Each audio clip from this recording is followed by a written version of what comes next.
नमस्कार दोस्तों, आज की खबरें बेहद बड़ी और अहम हैं। पीएम किसान की 23वीं किस्त को लेकर बड़ा अपडेट सामने आया है। राशन कार्ड धारकों और पेंशन लाभार्थियों के लिए भी महत्वपूर्ण जानकारी आई है। वहीं मुख्यमंत्री योगी आदित्यनाथ ने कई बड़े निर्देश दिए हैं। बीएसपी ने चुनावी रणनीति साफ कर दी है। उत्तर प्रदेश में विकास, शिक्षा और रोजगार से जुड़ी कई बड़ी खबरें चर्चा में हैं। तो वीडियो को अंत तक जरूर देखिए, लाइक करें, सब्सक्राइब करें, क्योंकि आज की खबरें सीधे आपके जीवन और जेब से जुड़ी हुई है।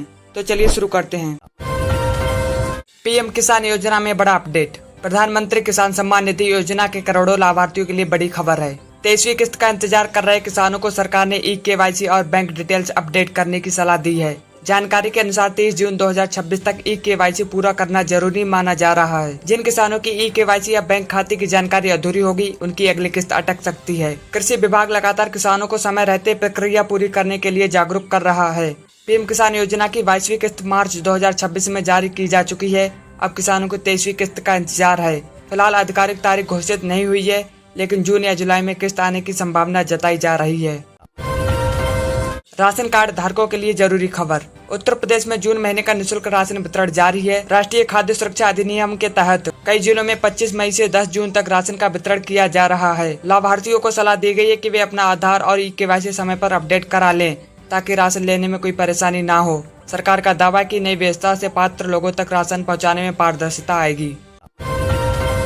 पेंशन लाभार्थियों को राहत। उत्तर प्रदेश सरकार ने वृद्धावस्था और अन्य सामाजिक पेंशन योजनाओं को लेकर महत्वपूर्ण कदम उठाए हैं। शहरी क्षेत्रों में कुछ दस्तावेजी प्रक्रियाओं को आसान बनाया गया है। वहीं बजट 2026 से 27 में सामाजिक कल्याण योजनाओं के लिए लगभग 14,953 करोड़ रुपए का प्रावधान किया गया है। सरकार ने अधिकारियों को निर्देश दिए हैं कि पात्र लोगों तक पेंशन समय पर पहुँचनी चाहिए।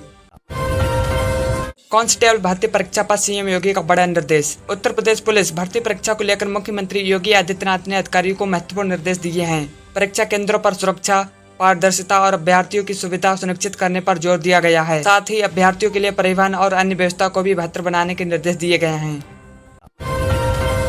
मौसम को लेकर अलर्ट। प्रदेश के कई जिलों में मौसम तेजी से बदल रहा है। मौसम विभाग ने कुछ क्षेत्रों में तेज हवाओं, गरज चमक और बारिश की संभावना जताई है। पर्यावरण मुद्दे पर अखिलेश यादव की प्रतिक्रिया। मुख्यमंत्री योगी आदित्यनाथ द्वारा पर्यावरण और विकास से जुड़े बयानों के बाद समाजवादी पार्टी प्रमुख अखिलेश यादव ने प्रतिक्रिया दी है। उन्होंने सरकार की नीतियों पर सवाल उठाते हुए कहा कि केवल घोषणाओं से काम नहीं चलेगा, जमीनी स्तर पर परिणाम भी दिखने चाहिए। इस बयान के बाद राजनीतिक चर्चा तेज हो गई है। बीएसपी ने फिर साफ की चुनावी रणनीति।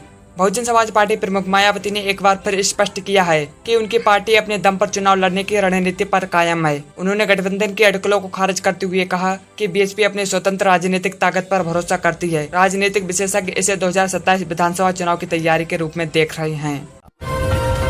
अखिलेश यादव का सरकार पर हमला जारी। समाजवादी पार्टी प्रमुख अखिलेश यादव लगातार बिजली कटौती, विकास कार्यों और अन्य मुद्दों को लेकर योगी सरकार पर सवाल उठा रहे हैं। उन्होंने कहा कि जनता को बेहतर सुविधाएं मिलनी चाहिए और सरकार को अपने दावों पर जवाब देना चाहिए। आगामी चुनाव को देखते हुए राजनीतिक बयानबाजी और तेज होती दिखाई दे रही है। यूपी को ग्लोबल टूरिज्म हब बनाने की तैयारी। मुख्यमंत्री योगी आदित्यनाथ ने पर्यटन विभाग की समीक्षा बैठक में प्रदेश को वैश्विक पर्यटन केंद्र बनाने की दिशा में तेजी से काम करने के निर्देश दिए हैं। धार्मिक, सांस्कृतिक और ऐतिहासिक स्थलों पर सुविधाएं बढ़ाने की योजना पर काम किया जा रहा है। सरकार का मानना है कि इससे पर्यटन और रोजगार दोनों को बढ़ावा मिलेगा। निर्यात और GST में यूपी का शानदार प्रदर्शन। उत्तर प्रदेश आर्थिक मोर्चे पर लगातार प्रगति कर रहा है। राज्य का निर्यात 2 लाख करोड़ रुपए के आंकड़े को पार कर चुका है। वहीं GST संग्रह में भी मजबूत वृद्धि दर्ज की गई है। सरकार का कहना है कि औद्योगिक विकास और निवेश के कारण प्रदेश की अर्थव्यवस्था को नई गति मिल रही है। पुलिस आवास परियोजनाओं की समीक्षा। मुख्यमंत्री योगी आदित्यनाथ ने पुलिस आवास निगम की समीक्षा बैठक में निर्माण कार्यों की गुणवत्ता और समयबद्धता पर जोर दिया। उन्होंने अधिकारियों को निर्देश दिए हैं कि पुलिस कर्मियों के लिए बेहतर आवास सुविधाएं उपलब्ध कराई जाएं। यूपी बोर्ड छात्रों के लिए महत्वपूर्ण अपडेट। इंटरमीडिएट कंपार्टमेंट और इम्प्रूवमेंट परीक्षा के लिए आवेदन प्रक्रिया शुरू हो चुकी है। छात्र 8 जून से 27 जून तक आवेदन कर सकते हैं। बोर्ड ने छात्रों से समय सीमा के भीतर आवेदन पूरा करने की अपील की है। प्रदेश में औद्योगिक विकास को गति देने के लिए गारमेंट हब और फ्लैटेड फैक्ट्री कॉम्प्लेक्स जैसी परियोजनाओं पर तेजी से काम किया जा रहा है। सरकार का दावा है कि इससे निवेश बढ़ेगा और युवाओं के लिए रोजगार के नए अवसर पैदा होंगे। हाईकोर्ट की यूपी पुलिस पर सख्त टिप्पणी। इलाहाबाद हाईकोर्ट ने एक मामले की सुनवाई के दौरान उत्तर प्रदेश पुलिस की कार्यप्रणाली पर सख्त टिप्पणी की है। कोर्ट ने कहा कि कानून और संविधान सर्वोपरि है तथा सभी संस्थाओं को उसी के अनुरूप कार्य करना चाहिए। आगरा में अवैध निर्माणों पर कार्रवाई। आगरा में अवैध निर्माण के खिलाफ प्रशासन का अभियान जारी है। कई स्थानों पर बुलडोजर कार्रवाई की गई है। इस कार्रवाई को लेकर कुछ क्षेत्रों में विरोध भी देखने को मिला।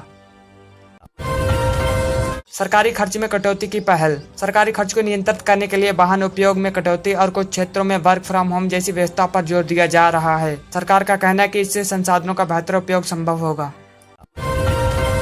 बीजेपी संगठन की बड़ी बैठकें। भारतीय जनता पार्टी उत्तर प्रदेश में संगठन को मजबूत करने के लिए लगातार बैठकों और मंथन कार्यक्रमों का आयोजन कर रही है। पार्टी आगामी चुनावों को ध्यान में रखते हुए जमीनी स्तर पर कार्यकर्ता को सक्रिय करने में जुटी है।